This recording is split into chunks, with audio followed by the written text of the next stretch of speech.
Robert Harrison, or Robin, as he's called sometimes, or Billy, or Ginger. He's got lots of nicknames. He's been on my radar for a while, really, in the sense that, well, Edgar Mobbs is such a big figure in Northampton's history. And I've been working on a biography of Mobbs for a few years now. And Harrison's one of these peripheral figures who's around Mobbs.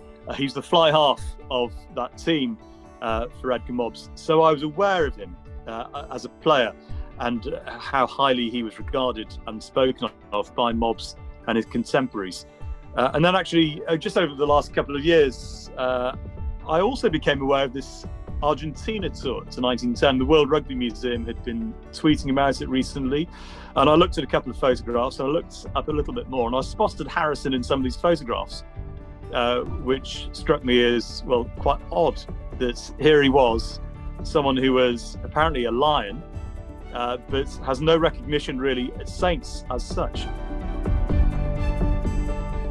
In 1910, there was a tour organised by Major Stanley, who's a famous name in rugby history, especially for the annual fixture that Oxford University still play against Major Stanley's 15. And it was a pioneering trip in the sense that Argentina, well, rugby was being played. Largely, it has to be said, by expats living in Argentina. But nevertheless, this was a really important visit in the developments of rugby in Argentina. The match of most significance for us today is the one played in Buenos Aires on the 12th of June 1910, when they beat an Argentinian 15 28-3. It was seen and is still regarded today as Argentina's first international. And Robin Harrison played fly half that day and played a significant role, getting a drop goal in that match as well as kicking a conversion. So an important figure in a massively important game for Argentina. So Harrison came back after the end of that tour and continued to play for Saints, had a couple more seasons. And then in September 1912, he decided to emigrate to Canada. He emigrated to a small Canadian town of Minnedosa. Then as now, it's still fairly small in the middle of nowhere, but he set up or became a partner in a law firm in Minnedosa. But like most of his generation, or a lot of his generation, all that changed because the First World War came along.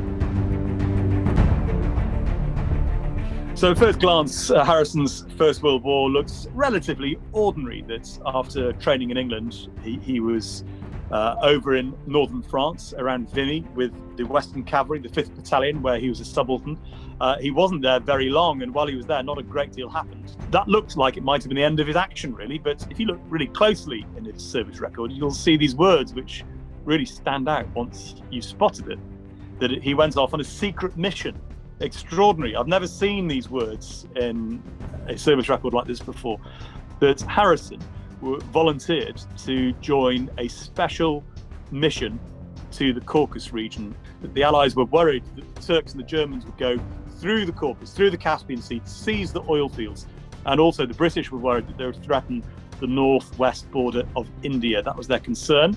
So they sent this small group of very brave, maybe slightly eccentric officers and NCOs, a force of pushing 500 in total, initially at least, over to try to raise and organise local resistance to the Turkish advance through this region. That's what he was sent to do. The mission changed as they went along. When they got there, they discovered there was a terrible famine in Persia. So it initially at least became a humanitarian mission, really, as much as anything, as they tried to feed the starving population in Persia around the city of Hamadan.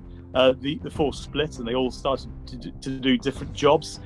Eventually, from Harrison's perspective, and where it gets really interesting, is that he was sent to Baku in what is modern Azerbaijan, the oil fields of Baku, a vital port, really, in this part of the world, then as it is now.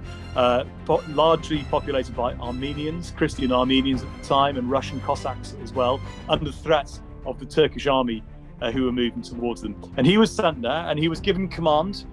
In theory, he was technically the commanding officer of the 24th Armenian Battalion. Not regular soldiers, these were almost guerrilla soldiers. When the big attack came on Baku in late August 1918, he was pleasantly surprised by how well his Armenian soldiers did in resisting and holding back the Turkish force, at least initially, helped by Cossacks. eventually, in the middle of September 1918, the British and Dunster forces, as they were known, had to leave Baku behind. And that was the end of this extraordinary chapter. As Baku burned, Harrison and the rest of Dunster force sailed out. I think Robin Harrison had earned his rest after what he did in the First World War, and he lived a happy life in Canada after that. He's not remembered as well as he should be, either at Saints and beyond. We'll put that right. I'm sure his name will be appearing on the boards at Franklin's Gardens before too long. And his granddaughters as well in Canada are in the process of receiving the cap that they will treasure like every other Lion who's had that honour.